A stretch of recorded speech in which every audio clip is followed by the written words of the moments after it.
Assalamualaikum warahmatullahi wabarakatuh. Innal hamdalillah nahmaduhu wa nasta'inuhu wa nastaghfiruh wa na'udzu billahi min shururi anfusina wa min sayyiati a'malina.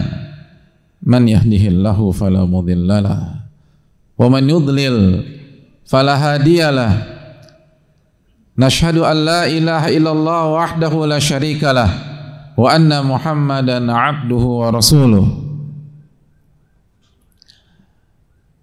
Ya ayyuhalladzina amanu taqullaha haqqa tuqatih wa la tamutunna illa wa antum muslimun. Ya ayyuhan nasu taqu rabbakumul ladzi khalaqakum min nafsin wahidah wa khalaqa minha zawjaha wa batha minhuma rijalan katsiran wa nisaa'a wattaqullaha alladzi tasaaluna bihi wal arham innallaha kana 'alaikum raqiba. Wa qala ta'ala ya ayyuhalladzina amanu taqullaha wa qulu qawlan sadida yuslih lakum a'malakum wa yaghfir lakum dhunubakum wa man yuti'illaha wa rasulahu faqad faza fawzan 'azima. Ma'asyiral muslimin, sidang Jumat yang semoga Allah muliakan. Marilah kita awali khutbah Jumat kita kali ini dengan memuji dan memuja Allah tabaraka wa ta'ala, bersyukur kepada Allah tabaraka wa ta'ala atas nikmat yang Allah berikan kepada kita, nikmat yang Allah firmankan wa in ta'uddu ni'matallahi la tuhsuha, dan jika kalian ingin menghitung nikmat-nikmat Allah kalian tidak akan bisa menghitungnya. Tidak ada di antara kita yang bisa menghitung nikmat yang Allah berikan kepada kita. Jangankan nikmat yang kita lihat, nikmat yang ada dalam diri kita, kita tidak mampu menghitungnya. Tidak ada yang bisa menghitung secara khusus dan terus menerus nikmat nadi, nikmat getakan jantung, nikmat pembuluh darah, nikmat otak, dan nikmat yang ada di dalam tubuhnya. Oleh karena itu, marilah bersyukur kepada Allah tabaraka wa ta'ala, dan khususnya nikmat iman, nikmat hidayah, nikmat taufik, sehingga kaki ini melangkah ke salah satu rumah-rumah Allah pada siang hari ini untuk menjalankan perintah Allah, syiar yang Allah sampaikan di dalam Al-Quranul Karim, mengerjakan salat Jumat berjamaah, karena yang dipanggil hanya orang-orang yang beriman. Idza nudiya lis-salati min yaumil jum'ati fas'au ila dzikrillah. Wahai orang-orang beriman, apabila azan pada hari Jumat di waktu zuhur telah dikumandangkan, maka sambutlah seruan Allah, bersegeralah menuju salah satu rumah-rumah Allah, wadharul bai', dan tinggalkanlah jual beli, tinggalkanlah urusan dunia kalian, tinggalkan itu semua, tinggalkan dan sambutlah seruan Allah. Kerjakan salat Jumat, tunaikan rukun-rukunnya. Hadirin Allah muliakan, kenapa kita disuruh meninggalkan urusan duniawi kita? Karena Allah sayang dengan kita. Ala ya'lamu man khalaqa wa huwa latiful khabir. Bukan yang menciptakan Anda lebih tahu tentang Anda. Karena salat Jumat lebih menguntungkan, karena salat Jumat lebih baik untuk kita. Makanya Allah berfirman, dzalikum khairul lakum in kuntum ta'lamun. Hadirnya kalian di salat Jumat itu lebih baik daripada urusan duniawi kalian jika kalian mengetahuinya. Tapi lagi-lagi hadirin, ada banyak orang tidak mengetahuinya. Oleh karena itu bersyukurlah kepada Allah yang telah memberikan kita hidayah sehingga kita bisa berada di tempat yang tepat di waktu zuhur Jumat kali ini. Sebagaimana salawat dan salam semoga tercurah kepada Rasulullah SAW beserta para keluarga, para sahabat, dan orang-orang yang istiqomah berjalan di bawah naungan sunnah beliau sampai hari kiamat kelak. Ma'asyiral muslimin yang Allah muliakan, ada seorang sahabat kaum Ansor yang memberikan wasiat kepada anaknya sebagai upaya untuk menunaikan kewajibannya sebagai orang tua, sebagai upaya untuk menjalankan tugasnya sebagai kepala keluarga. Bukankah Seorang ayah akan ditanya oleh Allah Subhanahu wa taala tentang anak-anaknya. Bukankah seorang laki-laki yang menikah lalu memiliki anak memiliki tanggung jawab besar, bukan hanya sekedar memberikan nafkah, bukan hanya sekedar memberikan sandang, pangan, dan papan. Ada misi besar yang Allah minta bagi setiap laki-laki yang menikah dan memiliki keluarga.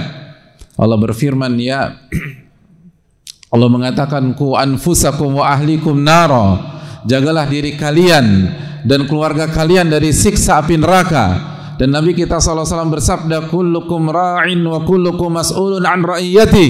Setiap anda adalah pemimpin, dan anda akan ditanya tentang siapa saja yang dipimpin oleh anda, dan anda akan ditanya tentang perilaku orang-orang yang dipimpin oleh anda. Kullukum ra'in wa kullukum mas'ulun an ra'iyati. Anda akan ditanya tentang orang-orang yang anda pimpin.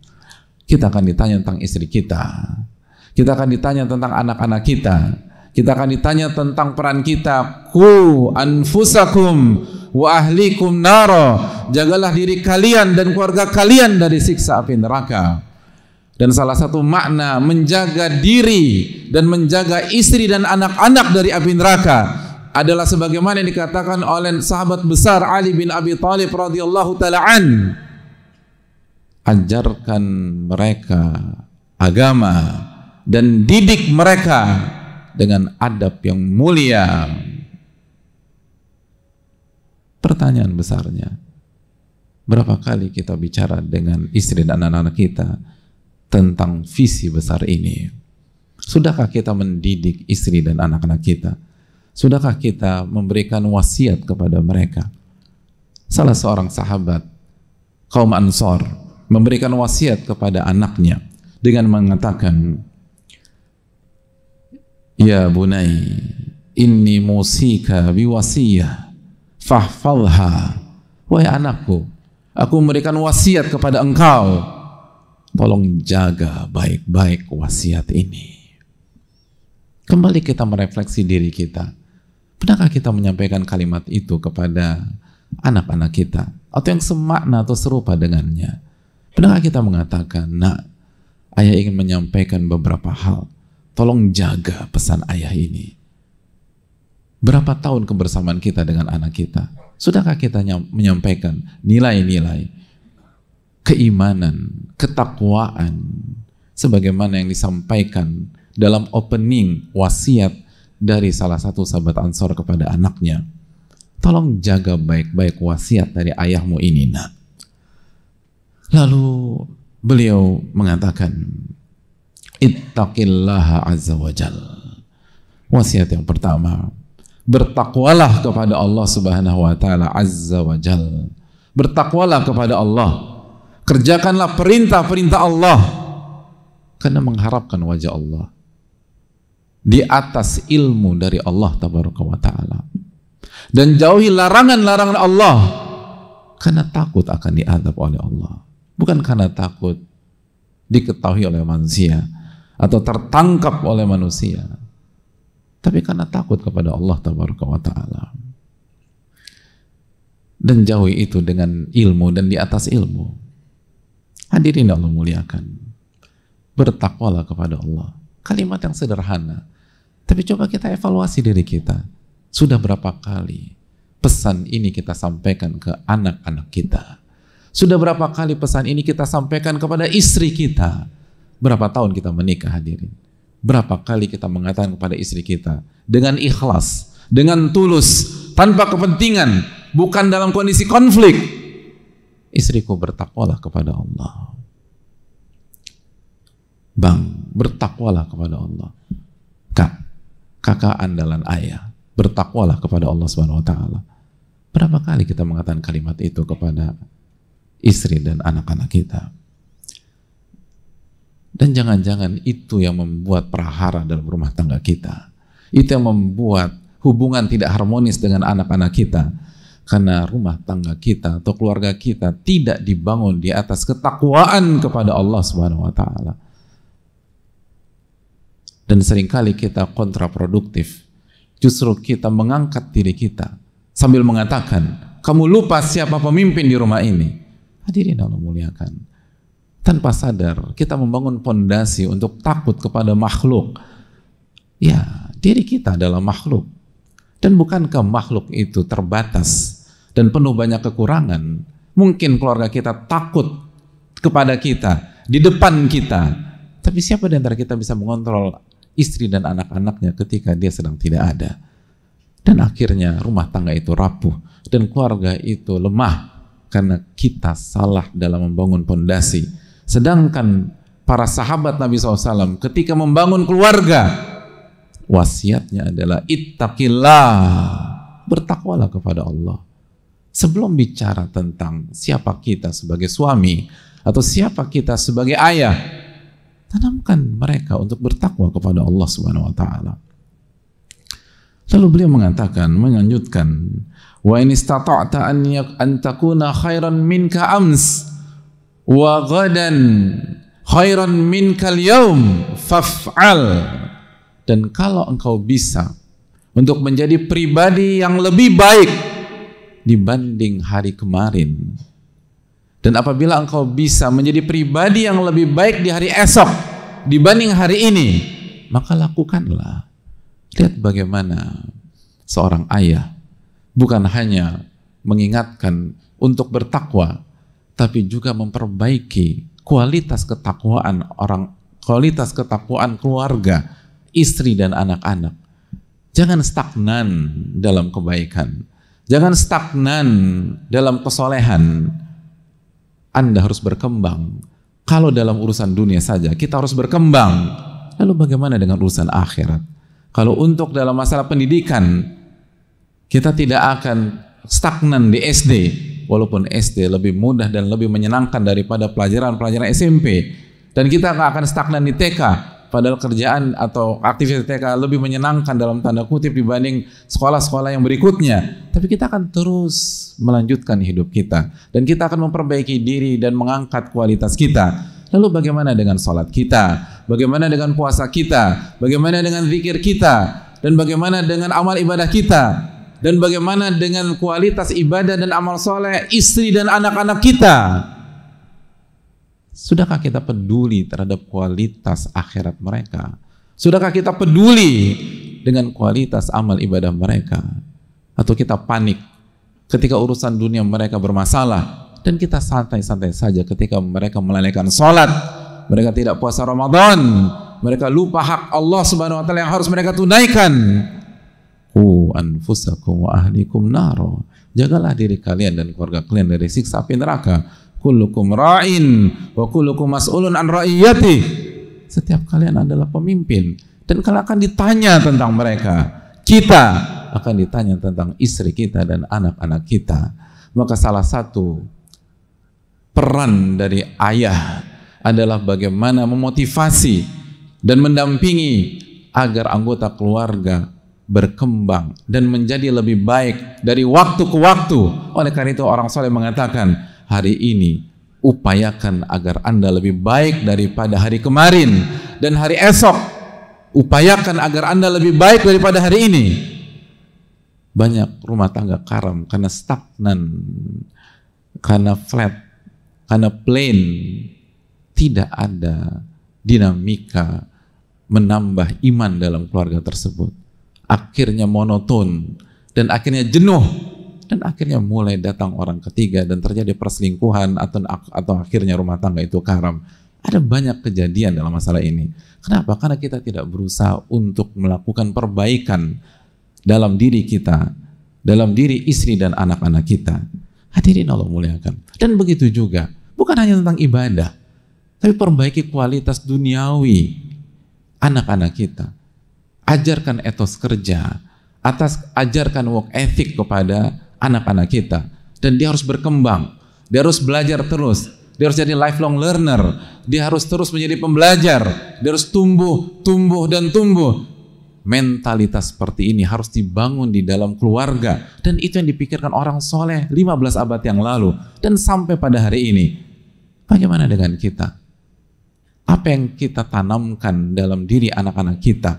Kalau anak-anak kita hari ini ditanya oleh seseorang, apa nilai-nilai, apa values yang diajarkan oleh ayahmu nak? Apa yang jawaban dia kira-kira? Atau bisakah dia menjawab dengan satu atau dua pertanyaan? Atau anak kita akan menjawab ayahnya tidak pernah memberikan nilai apapun kecuali uang sakunya atau uang untuk membeli gadget dan lain sebagainya. Sekali lagi, kita yang bisa menjawab pertanyaan-pertanyaan tersebut.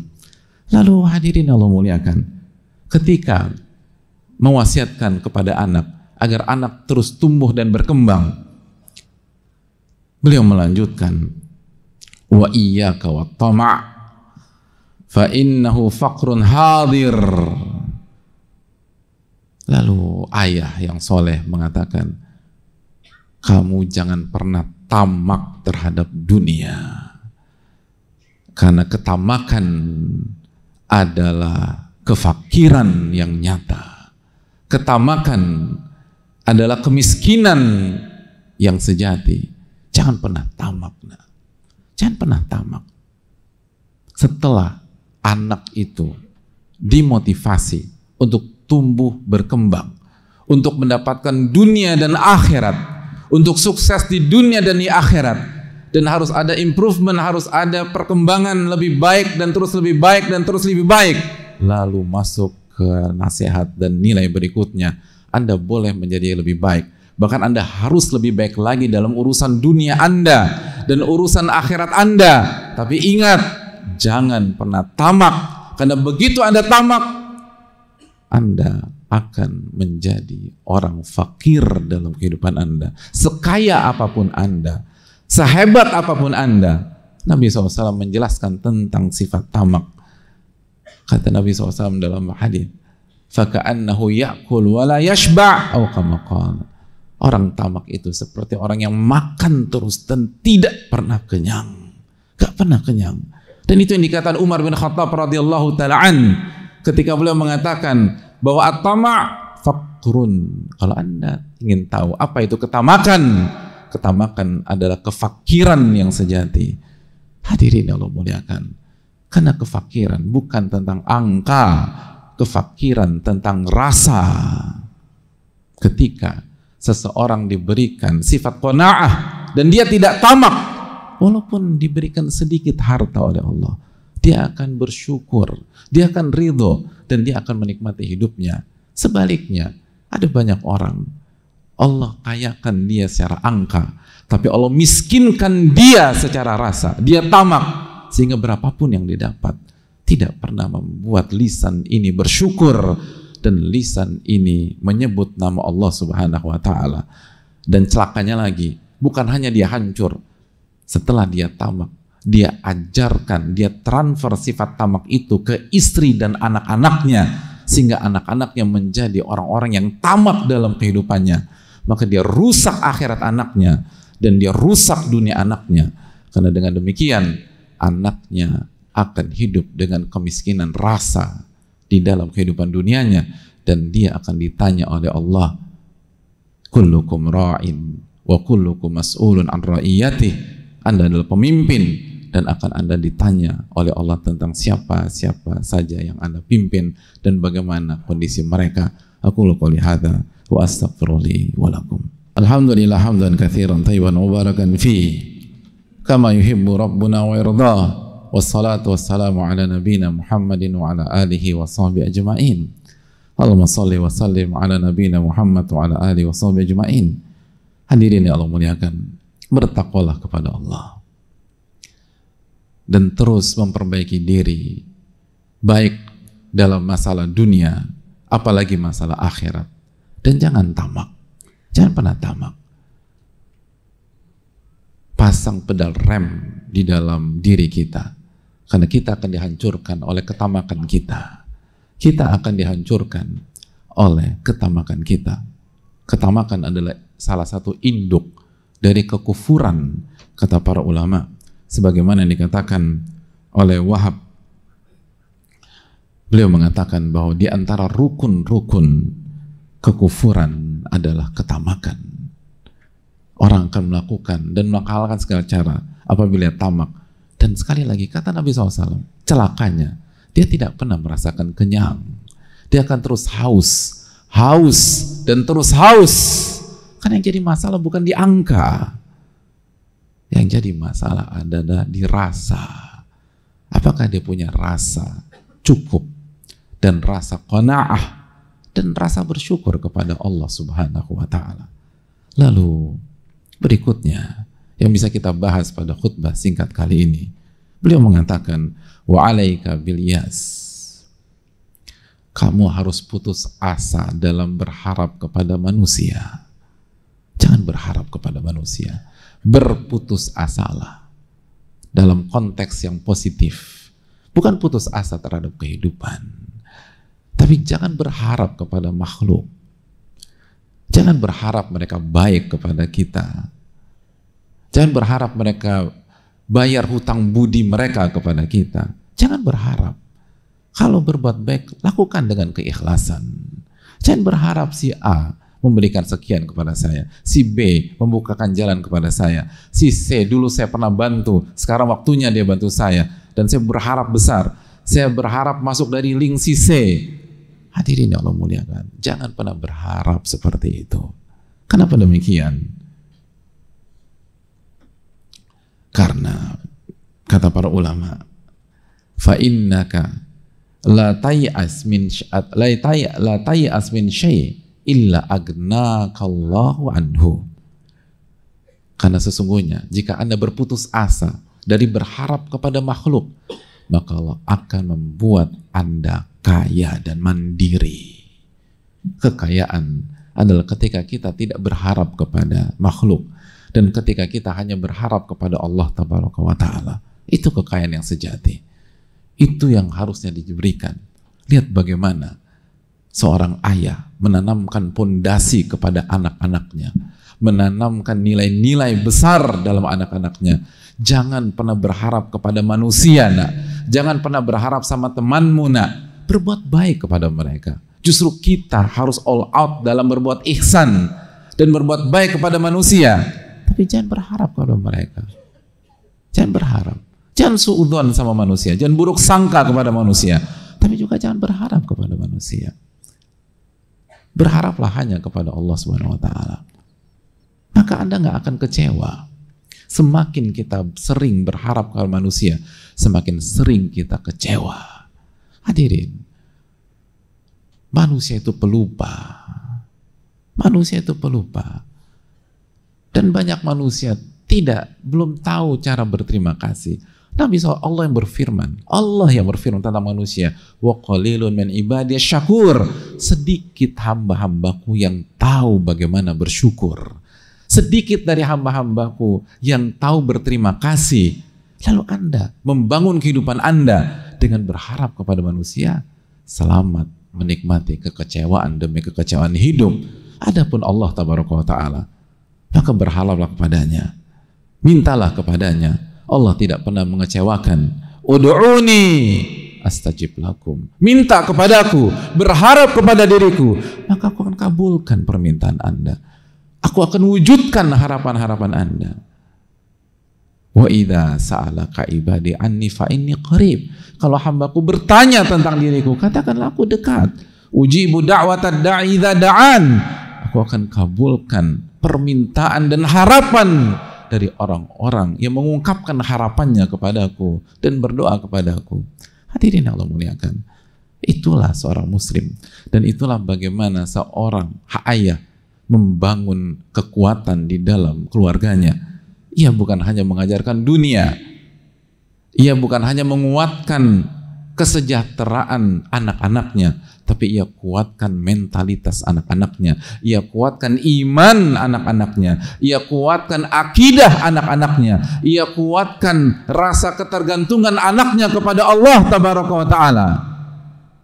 Timbul pertanyaan, lalu bagaimana dengan kita? Maka marilah kita mengambil pelajaran dari apa yang dilakukan oleh orang-orang soleh kepada istri dan anak-anaknya tersebut. Dan semoga Allah menjaga diri kita dan istri dan anak-anak kita dari siksa api neraka. Dan semoga Allah memudahkan kita dalam menjawab pertanyaan Allah tentang keluarga kita pada hari kiamat kelak. Innallaha wa malaikatahu yusholluna 'alan nabi ya ayyuhalladzina amanu shallu 'alaihi wa sallimu taslima. Allahumma shalli 'ala Muhammad wa 'ala ali Muhammad kama shallaita 'ala Ibrahim wa 'ala ali Ibrahim innaka Hamidum Majid. Allahumma barik 'ala Muhammad wa 'ala ali Muhammad kama barakta 'ala Ibrahim wa 'ala ali Ibrahim innaka Hamidum Majid. Allahumma ighfir lil muslimina wal muslimat wal mu'minina wal mu'minat al ahya'i minhum wal amwat innaka sami'un qaribun mujibud da'wat. Allahumma inna nas'aluka al huda wat tuqa wal afaf wal ghina. Allahumma inna nas'aluka ilman nafi'a wa na'udzubika min ilmin la yanfa'. Allahumma inna na'udzubika min ilmin la yanfa' wa min qalbin la yakhsha' wa min nafsin la tashba' wa min da'watin la yustajabu laha. Allahumma anji ikhwanana al-muslimina fi Falastin wa fi kulli makan. Allahumma kun lahum waliya wa nasira. Allahumma ansurhum nasran aziza. Allahumma ashdud wata'ataka 'ala al-yahudi adh-dhalimin wa man a'anahum wa ayyadahum. Allahumma al'anhum la'nan kabira wa dammirhum tadmira ya rabbal alamin. Rabbana atina fid dunya hasanah wa fil akhirati hasanah wa qina adzaban nar. Akhiru da'wana anil hamdulillahi rabbil alamin wa sallallahu sallam ala nabiyyina Muhammad.